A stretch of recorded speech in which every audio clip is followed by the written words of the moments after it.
Hey, how's it going? I know it's been a while since I put a video out. I had taken a week off for Thanksgiving vacation, and it was awesome. Took some time off, spent some time with family, had an amazing Thanksgiving dinner with family and friends, and it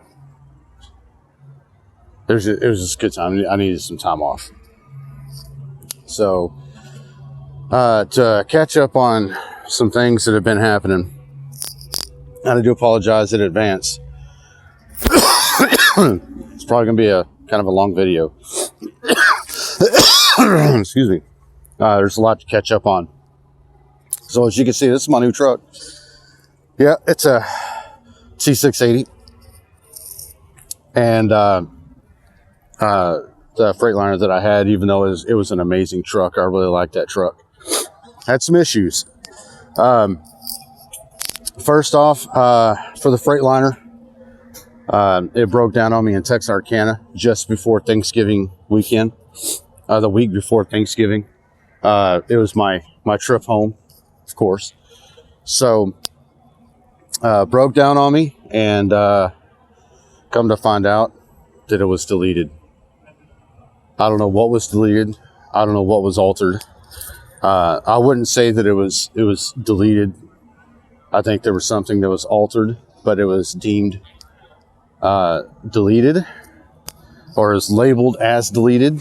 So Priority Leasing took it off the road. They took it from me. They took it back.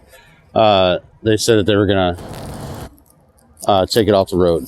What they do with it, it's on them. I have no idea. But I no longer have that truck. So during Thanksgiving vacation, I got with B&G Leasing, who is now Pro Leasing.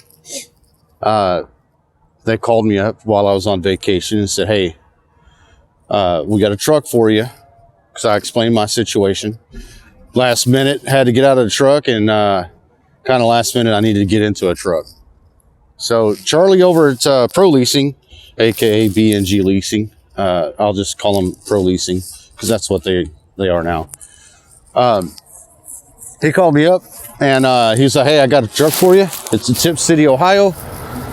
I told him I was fine. I didn't care where it was at. I'd go get it. So got a rental car, drove up to Tip City, Ohio, and this is a truck that I got. Now, this truck has a lot of issues. Now, mind you, this is not on B&G or Pro Leasing. I don't even think this is 100% on USA Truck. Not sure. But I was a little disappointed, to say the least. A little disappointed. Yes, I got a truck. Yes, it drives. It goes down the road. It'll pull freight. But that's about it. I got in it. My initial inspection of it, the batteries were dead. So they jumped it off over in Tip City. Got it started. I was in a process of putting all my belongings in the truck, changing everything over, and realized that the APU didn't work. Sorry about that. I had to turn around, put the sun in my face so you can actually see me. APU didn't work. So they put it in the shop. They fixed the APU. And then once they fixed the APU, realized that the inverter didn't work. So they put a new inverter in it. So, which is fine because they went from a 15 to 1800 watt inverter. I don't know what was in it before, to a 3000 watt inverter. So much larger inverter, so I can run a few more things. But got it out on the road and realized that the alignment is off. The steering wheel is crooked. The airbags have leaks. The air conditioner doesn't work in the truck, and the air conditioner in the APU doesn't work. So So I made arrangements to come down here where I'm at right now, which is Carlisle, Pennsylvania, because I took a load up to Connecticut. Grabbed a load from Connecticut down to Pennsylvania, and then deadheaded the rest of the way over here to Carlisle.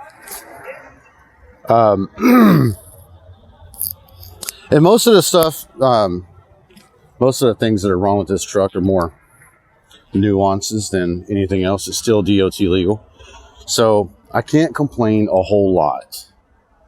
But it's still one of those things where you kind of wonder why this truck was even allowed to be to be put in. One of the things is I don't have lease 2 here. I don't know if it's a requirement or not, DOT requirement. I don't think so. But one of the things that was found here was this whole line right here, to include this block, is completely separated from the evaporator inside the truck. So they got to take the whole dash out and replace that. They got to replace these lines, and the air conditioning compressor right here doesn't even have a clutch on it. So it's just free spinning. The AC compressor doesn't even work. And being wintertime, it's not that huge of a deal. But if I were to go down south, down to like Laredo or down South Texas or something like that, or even down south of Florida, it still gets pretty warm down there. But at least the APU's air conditioner works. So, I mean, it's not huge. But why not fix it when it's at the shop before I even got the phone call that this truck was ready to go? It wasn't ready to go. This wheel right here, that right there, that wheel was a drive tire wheel. It wasn't a steer tire rim. But it serves a purpose. It's round and it holds a tire.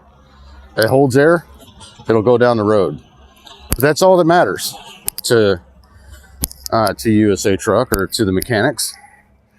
Looks aren't important. It's all about the functionality. That's it. The fifth wheel automatic slide doesn't work, or the automatic locking jaw release doesn't work. It's been disconnected, which is okay. I don't mind. I've been using the manual, and honestly, I think the manual is better than the automatic, because you don't have to worry about getting distracted and getting out of step in your normal routine and accidentally hitting the or releasing the locking jaws without dropping a landing gear. So it doesn't change my process of operations when it comes to disconnecting or connecting a trailer, or mostly disconnecting a trailer. Some of the lights inside the sleeper don't work. The 12 volt plugs inside the sleeper don't work. The check engine light was on, so it needs a NOx or a NOx sensor on the after treatment system. They're going to try to get that on order today and hopefully get it in today. I don't know if they will or not. I'm just in a holding pattern, waiting to see what they find out about the parts issue. The rest of the parts, the air conditioning system, airbags, and all that stuff, that's going to wait until I get some home time down in Dallas, and I'll take the truck down to Waxahachie, and they can do everything there, and I can go home and not have to worry about getting a hotel room for a week, because they got to take the entire dash out of the truck to replace that evaporator.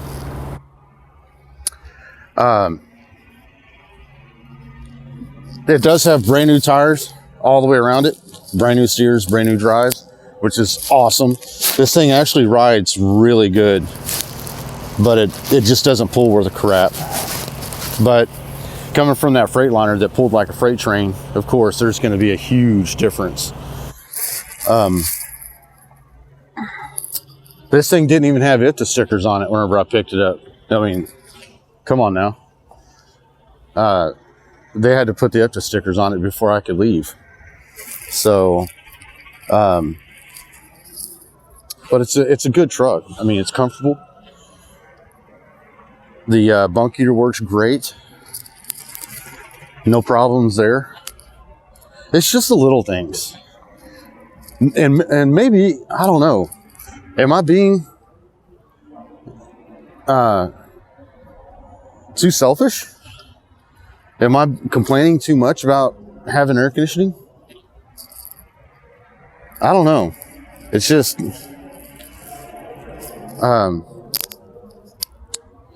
the quality of equipment at USA Truck, I think, is lacking.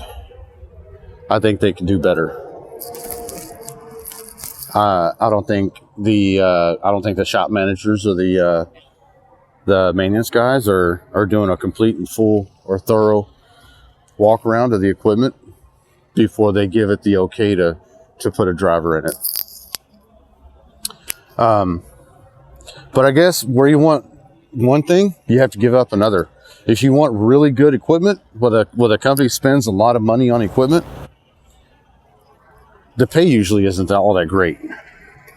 But those that pay decent, you got junk equipment. So, and I think USA Truck is in that category of the pay is decent, but the equipment is garbage. I don't know if any other drivers have this bad of luck with equipment at USA Truck. I know Mini Truck Murphy in his YouTube channel, he's leaving USA Truck.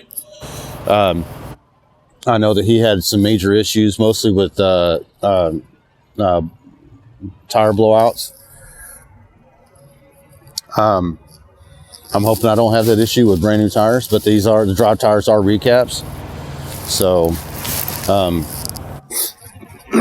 I just have horrible luck. So, but the good thing is, the good note, USA Truck and Pro Leasing are taking care of all these issues of no cost to me. These are issues that should have been resolved before I even got into the truck. So that's how they're looking at it. So it's on their dime.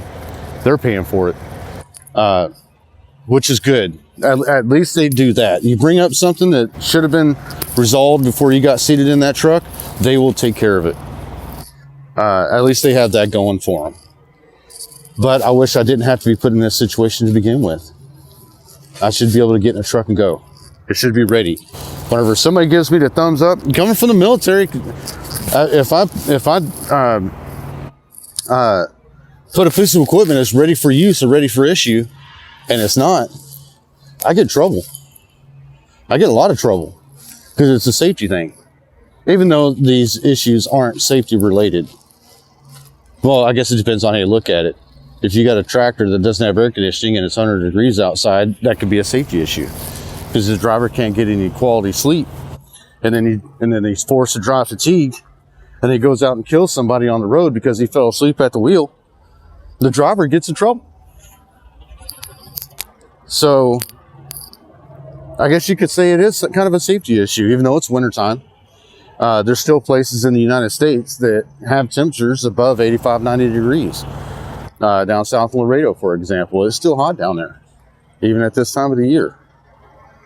So basically what it boils down to is my routes that I want to drive are kind of restricted. I don't want to go down there to South Texas and without air conditioning, because I know I won't get a good quality night's sleep. So, and then, the lights and outlets and stuff like that, that is not safety related. I can deal with that. That's no problem. I already had to replace a coolant line underneath the hood. But it was one of those things. I got the part for free, and, it was just a little piece of hose, and it took me 10 minutes to replace it. So, but it's a simple fact that all this stuff should have been taken care of before. But it's a good truck. It's a good running truck, and it gets amazing fuel economy. So I'm trying to stay positive. trying to stay positive, even though I've been sitting here for 2 days, waiting for this stuff to get resolved. But at least they're trying. They're doing their due diligence and trying to resolve all this stuff that's going on. So, I know this video is already like 15 minutes long. I knew it was going to be a long one, but I just wanted to throw this update up there, let everybody know. If you want to come over to USA Truck, by all means do it.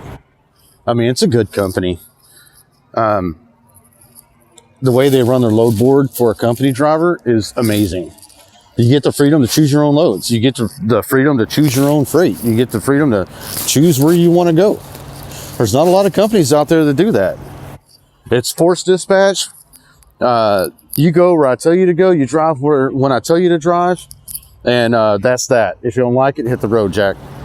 USA Truck, it's a little bit different. You get a little bit more freedom. And their trucks are governed at 71 miles an hour on cruise. So you can still pass freaking Swifty Swift and Prime. It's a good company. They pay decent. But the equipment could use some assistance. It could use some work. But like I said before, it's a give and take.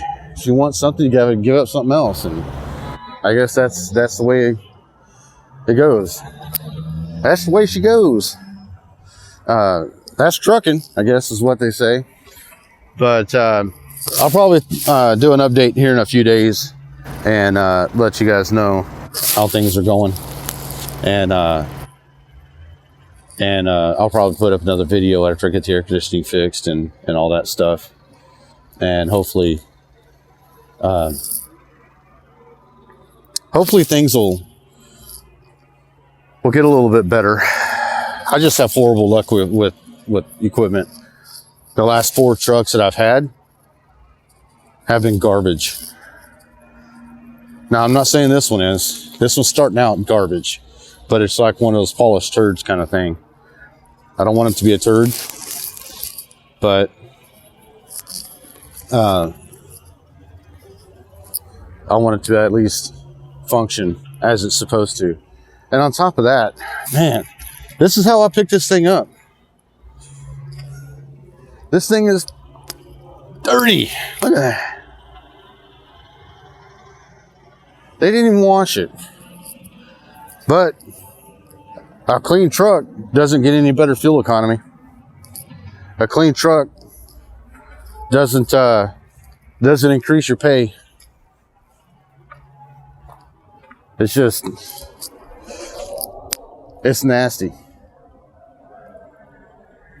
But I guess if you don't care about your, if you don't care about that symbol up there, if you don't care about the way your trucks look whenever you hand them out to your drivers, I guess it's all right. Some drivers keep their trucks clean. Some drivers keep them dirty. Some drivers just don't give a damn. I care. I try to keep my trucks clean. I haven't had the time to be able to. Damn it! I keep putting a camera in the sun. I like to keep mine clean. I get washed about once every couple weeks, except whenever it's raining or something like that. Of course, I ain't gonna wash it. But I just haven't had time with all the maintenance issues and trying to get in a couple of loads since I haven't gotten a paycheck in 2 weeks. So trying to make up for it. So, but anyways, that's my update. That's my little rant. I'll post a new update in a few days or a couple weeks or something like that to give you an update on how things are going, fuel economy and stuff like that. So we'll talk to you guys later. Sorry about it being so long, but there's a lot to cover. Most of it was just me ranting about stupid crap. So I'll talk to you guys later.